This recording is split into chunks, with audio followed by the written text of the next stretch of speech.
Hey friends, it's Alex and today I am sharing my June book haul.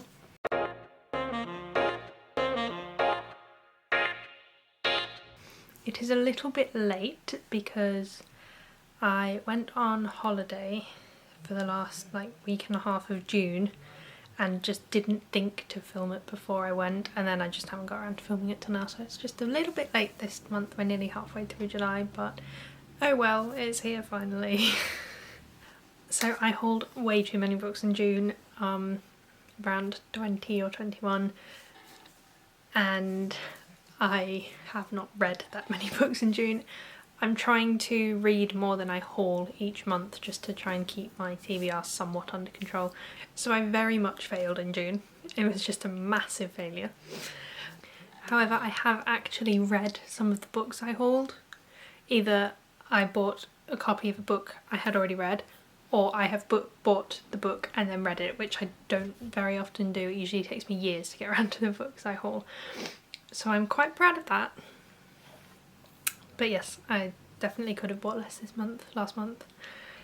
So because there's so many, I'll probably just kind of whiz through them and not give you a super in-depth synopsis of each one, but they will all their Goodreads pages will be linked down below, so you can go check out what they're about. So let's get into the books. So the first 5 that I bought on a trip into Waterstones right at the beginning of June. I've been in such a adult fantasy mood for so long that I've mainly just been buying adult fantasy, and I've lately kind of come out of that mood a bit, and I'm I still love adult fantasy, but it's just not what I want to read right now. I'm kind of more wanting to read YA books again for a bit. So I just bought a load of YA. I did buy one fantasy that I think is adult. But yeah, I bought a lot of YA and a middle grade. So I picked up The Outrage by William Hussey. This is set in a futuristic dystopian England where it is illegal to be LGBT+. And they also, I'm currently reading this one, I'm over halfway through. They also don't like immigrants and basically anyone who is different. Anyone who does not share their beliefs and who is not white, straight, British. And it's just very impactful. There are some parts that have been very hard to read, and I have been really enjoying it. It's been really good, and the writing's really good. I also picked up Instructions for Dancing by Nicola Yoon. I was on the blog tour for this one, so I have also read this one and I have reviewed it, so I'll leave that link down below. This one follows a girl called Evie Thomas who, when she sees a couple kiss, she can see their entire relationship, so how they met and then some key moments and then how their relationship ends, and it just makes her not believe in love, along with some other things like her parents getting divorced. And then she joins a dancing club, a dancing studio, has dancing lessons, and it was just really interesting, and I enjoyed the dancing aspects. That's not really something I've read about in books that much. I also picked up Felix Ever After by Case and Calendar. This one has really, really beautiful sprayed edges. I don't really know much about this one. All I know is that the main character is trans. That's all I know. And a lot of my friends really, really love this book. So the middle grade I picked up is Me, My Dad and the End of the Rainbow by Benjamin Dean. I don't know what this one's about at all. I just know that Beth really, really enjoyed it. I assume it's LGBT related because of all the rainbow stuff. And I'm excited to give this one a try. Beth really enjoyed it, like I said, and I'm just excited to see what I think. Also, it's got this really cute rainbow page there, which I like. The fantasy book I picked up that day was The Girl King by Mimi Yu. I've been meaning to pick this one up for ages, so I just grabbed it while I was there. I also don't know what this one is about, I just have heard good things and wanted to give it a try. Okay, I've got some hardcovers, so I'll just do all the hardcovers together. I normally kind of keep them in the order that I got them, but I'm just going to whack the hardcovers together. So I picked up The Road Trip by Beth O'Leary. I really enjoyed The Flat Share and The Switch by Beth O'Leary, so I definitely wanted to pick this one up. So it follows a girl called Addie and her sister who are going on a road trip to a friend's wedding. On the way there, a car drives into the back of them and then people in that car are Addie's ex and his friend, who are also going to the same wedding, so they all end up in the car together going to this wedding. And I just love Beth O'Leary and I'm excited to see what happens in this one. Then I have another one I've read, and that is King of Scars by Leigh Bardugo. I recently, earlier this year, read the Six of Crows trilogy and the King of Scars trilogy.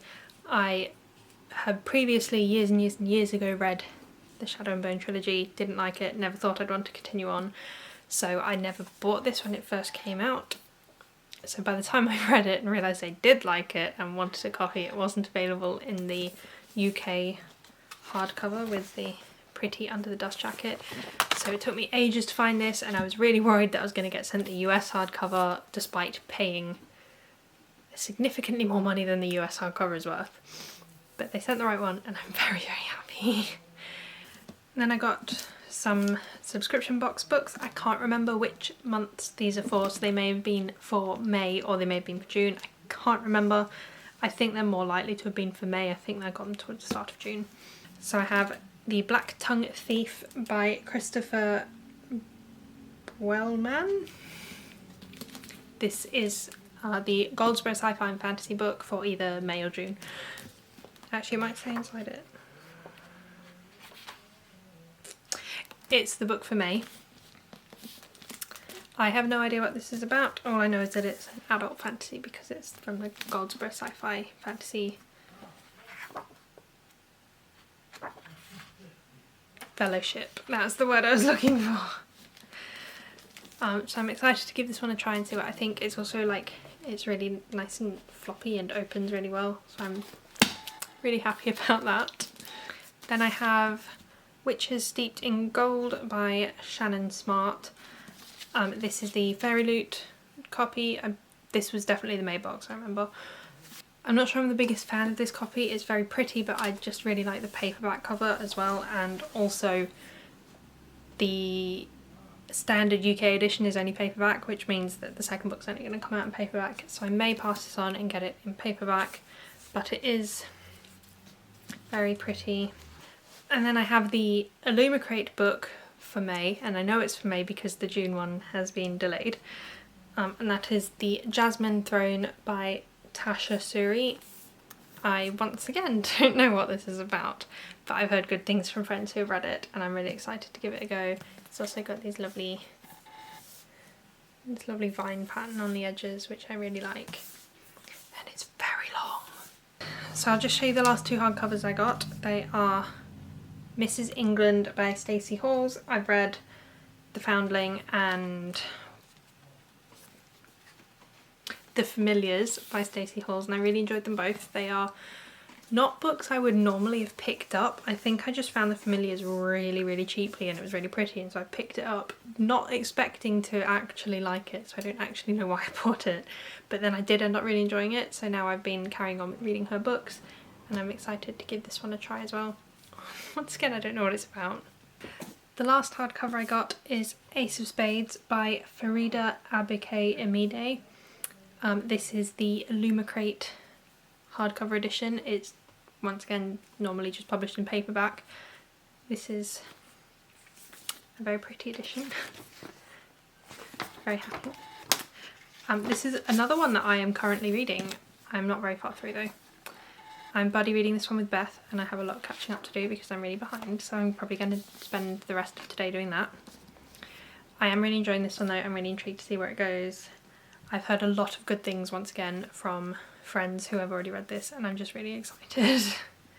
Okay, so my next little bundle is 4 books that I got when I went to Waterstones after work one day. So I picked up, I think I was specifically there looking for sapphic romances or books with sapphic relationships.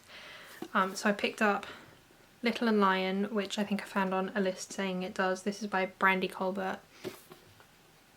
And I don't know what this is about, I just know that it apparently has a sapphic relationship and I'm really excited to give it a go.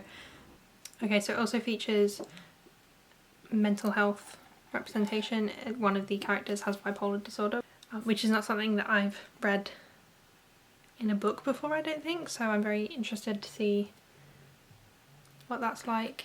I also picked up Not My Problem by Kira Smith. I have not read the Falling in Love montage by her, but I really wanted to.